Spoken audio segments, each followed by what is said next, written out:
Hello, family. My name is Edna, and I'm so grateful and so honored that you have taken the time to go visit me at my website and clicking on my story.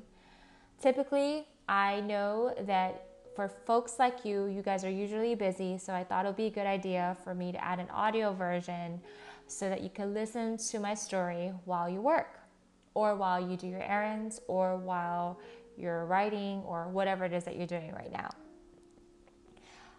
One thing I could say about me is I'm very transparent. So some of the things I'm going to share with you might not be the typical things that coaches and strategists share, but I'm all about transparency because, I want you to get to know me and I want to get to know you.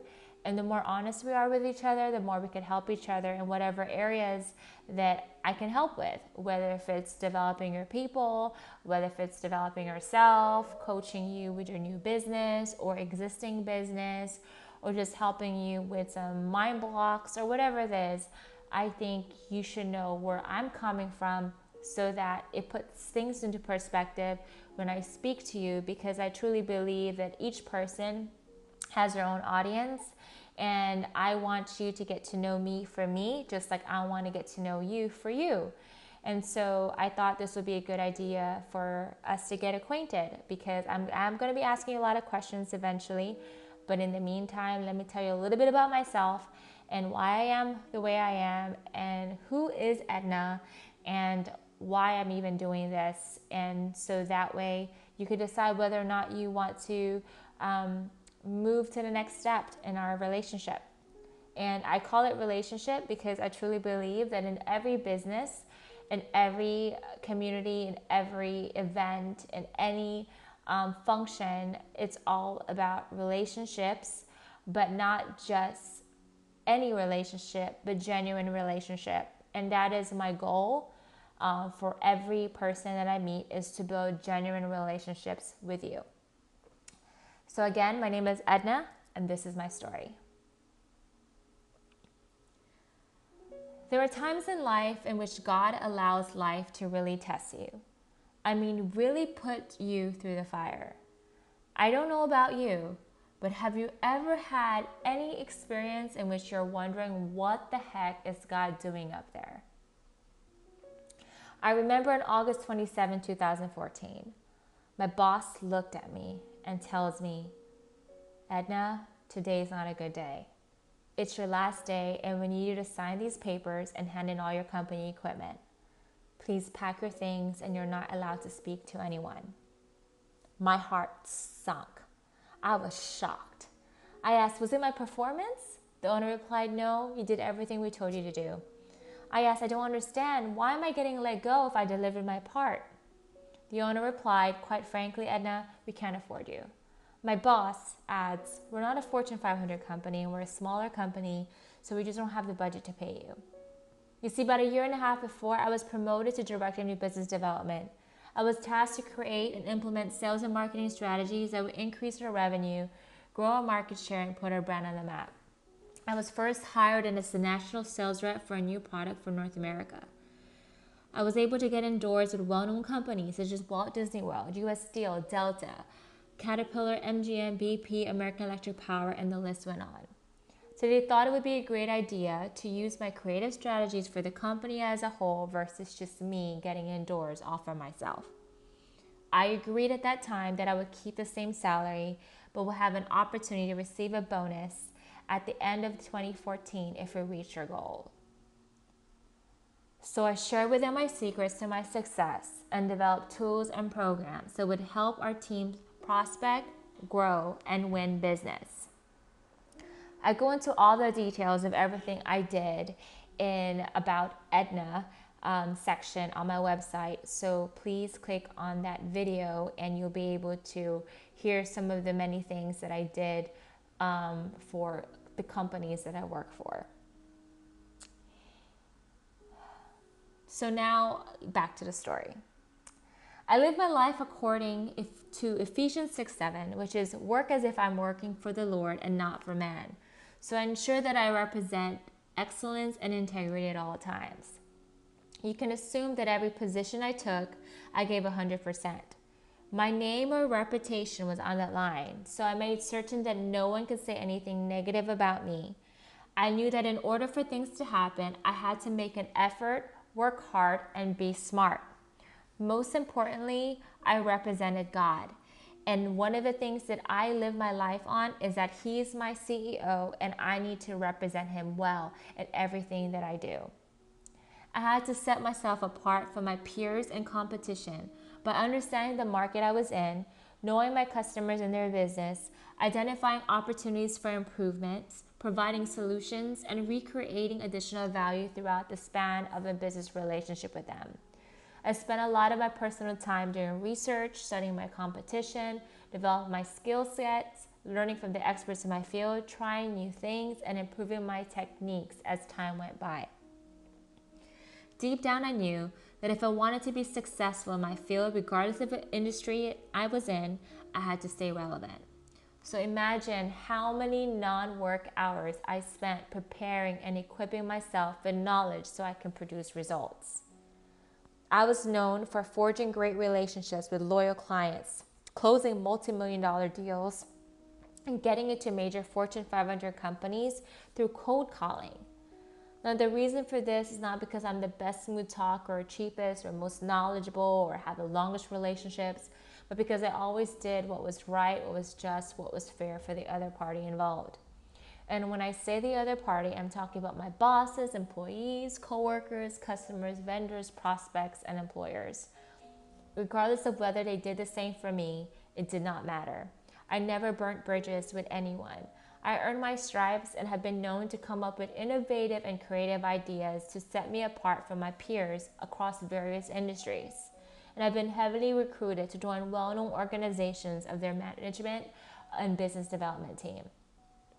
Go to my LinkedIn page. You'll see all my recommendations. I think I have 25 recommendations there throughout my career, and all of them will talk about my performance, my integrity, my character, my personality, and that's something that I'm really, really proud of. So when this incident happened, I was very heartbroken. I realized that the true reason behind the layoff was because they did not think I would exceed my goal, and because I did, they decided to keep the money for themselves and not pay me for my efforts. You would think that you would reward your employees for exceeding the goals that you created and honor them instead of penalizing them.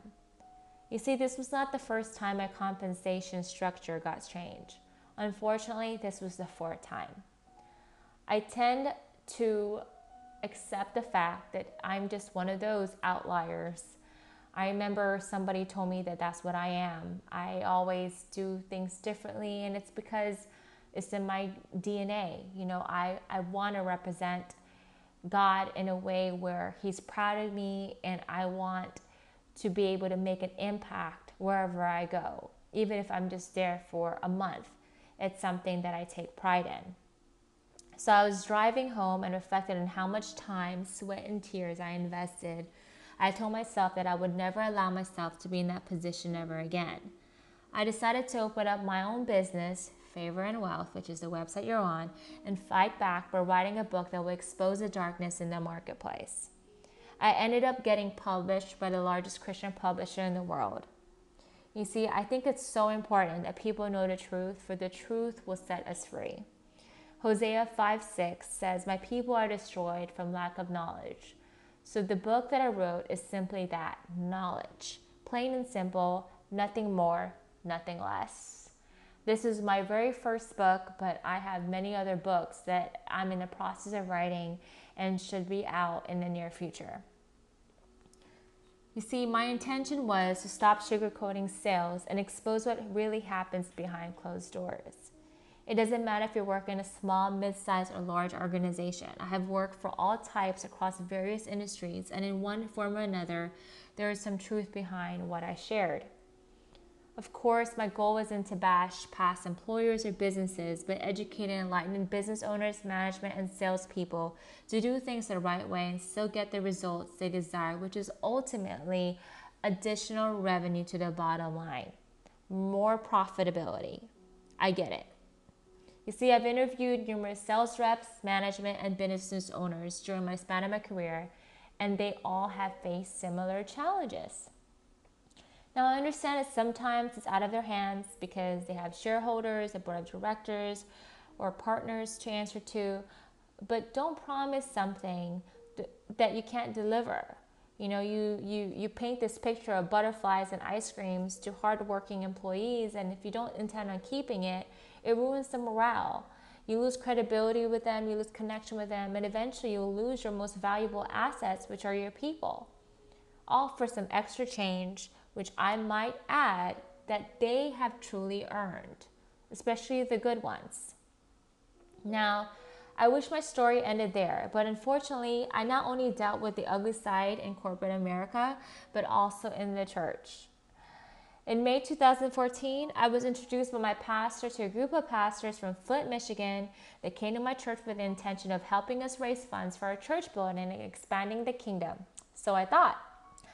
I was convinced to sow about $12,000 into their ministry for this Kingdom Expansion Conference and take out $300,000 worth of loans under my name only to invest with them for some commercial real estate. I was told that they were going to take the money, put it in a pool of other investors to continue doing things like building transition homes for abused women, building churches, helping the poor, etc. This is all in their pitch. They were also going to equip me and teach me about commercial real estate, since that's what's an area that I wanted to break into. Now, since I was in a very vulnerable moment at that time and I really trusted my pastors, I was going through some healing from my divorce. I was laid off at work because they didn't want to pay me my big bonus. That's when I wrote the book, The Ugly Side of Sales. I was also robbed that summer when I took in a family. You know, I just wasn't thinking straight. So I was extremely vulnerable. And quite frankly, I wasn't thinking at all. The agreement in my contract was that they were going to make the monthly payments and give me a small percentage every quarter for interest, residual income. I transferred all of the money to their account in good faith that I was sowing into good ground. I'm not going to go to all the details, but eventually they stopped making the payments from March 2016 on. I was covering over $7,000 a month in loans every month, in addition to all my regular expenses like my mortgage, side business expenses, and bills, to the point that I used all my savings by November. I was working 60 to 70-hour weeks to the point I got burnt out. Throughout the process, I prayed for them, believed their word, and started borrowing money from loved ones to help pay for my bills. Since that October 2016, I took that leap of faith and left my corporate job to work full-time on my business, not knowing what I know now. Talk about timing. Well, lo and behold, I couldn't keep up. I kept believing them when they told me that they were working on it and that they were selling properties and that they were going to transfer money to my account soon. After all, they were pastors. These were men of God, right? It was the same excuse over and over again. Everything that was coming in was going out, and it was tough. I remember there were times when I was so tired, heartbroken, angry, worried, stressed, and just speechless with everything that was going on. Not knowing how to handle all the harassment from the banks, going through a full-blown IRS audit for 2014, 2015, and now 2016 because of my dealings with them, going through 3 deaths within 3 months, having to spend Christmas in the ICU because my loved one had an aneurysm and needed to have brain surgery. My cell phone broke, having to speak to several lawyers and hear them all say, this is really bad, Edna. Oh my gosh, this is really bad, involving the FBI, all credit cards maxed out, and the list went on. I had to close some bank accounts, and it was just non-stop. And I wasn't sure if I should listen to my body and rest or keep killing myself by working myself to death. I was literally dying inside, especially since I kept it to myself for a good while, since I could not afford any negative spoken word or unbelief to stop me from getting my breakthrough. Most importantly, I was ashamed, I was sad, I was angry at myself. I was just not in a good place. But I needed to trust him, and I held on to his promises almost every moment I could. And when I say him and his promises, I'm talking about the Heavenly Father. I kept reminding God of his word. Well, I found out at the end of March 2017 that I was scammed big time through a mentor and a friend after I finally opened up to him on the details of what was going on. Proverbs 15:22 says, plans fail for lack of counsel, but with many advisors, they succeed. I decided to file charges against them, But every single lawyer told me that I was probably not going to get any of my investment or my savings back. So here I was, stuck between a rock and a hard place. It did not only affect me, but it affected people I loved because I saw it in their eyes. They were hurting for me. What was I thinking? I mean, literally, what were you thinking, Edna? Don't worry, I have books and programs created because of all these experiences I've experienced. It's true that when they say evaluated life experience is truly the best teachers, and it only made me better than where I was before this experience. And so I look forward to sharing some of the lessons learned throughout this process. Back to my story. So that took me to another level of brokenness, weariness, and I started feeling that this was it. I never felt that way before, to the point where I was so numb and severely heartbroken. I had no human solution, but somehow I knew deep down that God did. And because I trusted Him since the beginning and even throughout this whole ordeal, I made a conscious decision to not give up. His grace, power, strength, and love carried me through. Most importantly, I chose to forgive them and pray that the Lord would show them mercy and grace. I love them anyway, and they know it.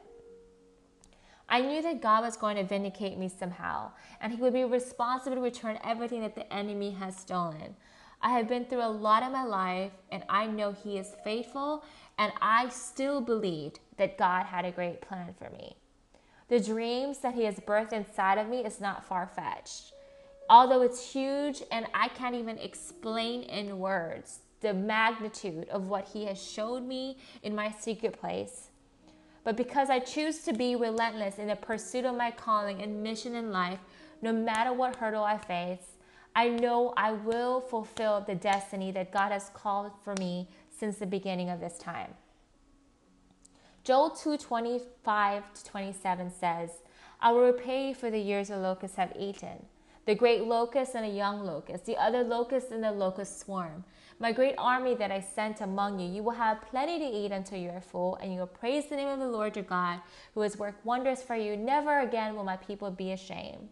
Then you will know that I am in Israel, that I am the Lord your God, and that there is no other. Never again will my people be ashamed.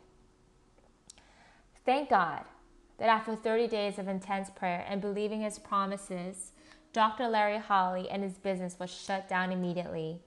I'm only sharing this to show you that He will avenge those who are His.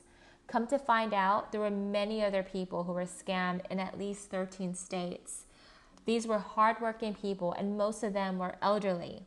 I felt sick to my stomach, and I found out from my lawyer that he bought a $500,000 property in November when I was begging them for money for groceries and gas money.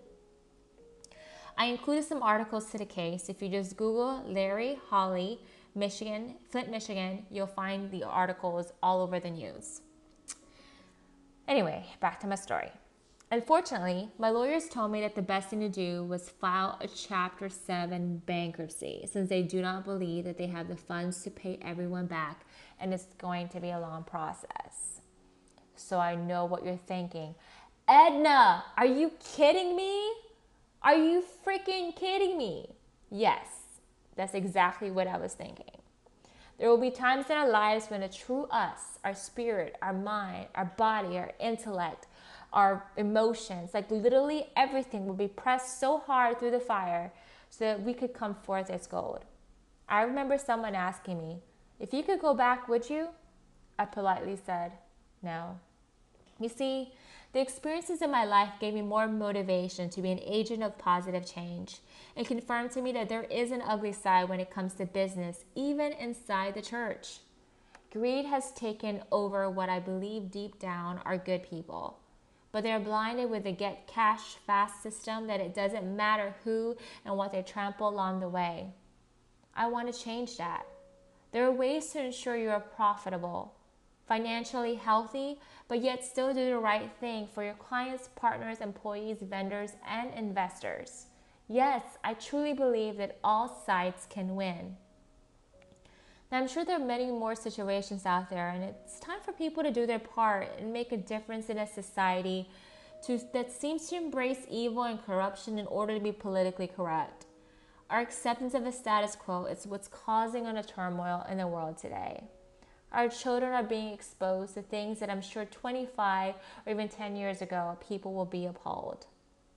It is our obligation and our social responsibility to keep our peers, employers, pastors, members, group individuals, it doesn't matter, chambers, educational system, government, banks, whatever it is, it's our responsibility to keep them accountable. Or who else will our children look into?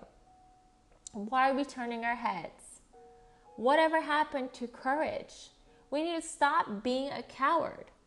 I truly believe that there are many of you out there who's listening to this who still believes in doing the right thing for others. And I'm hoping that my programs and my workshops and my trainings and my speaking engagement will encourage you to stand up for what is right in the marketplace, in the community, regardless of whether or not your job is on the line. We need to stand up for something. We really do. Now, if you're interested in joining forces with me by fighting the ugly and leaving a legacy of excellence and integrity, please contact me today.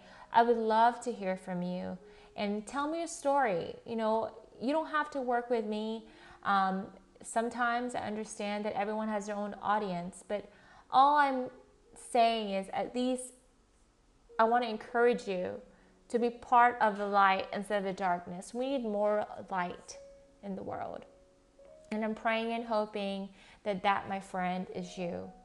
Well, God bless you guys. I hope you have a wonderful, wonderful, wonderful year. And I look forward to connecting soon. Thank you.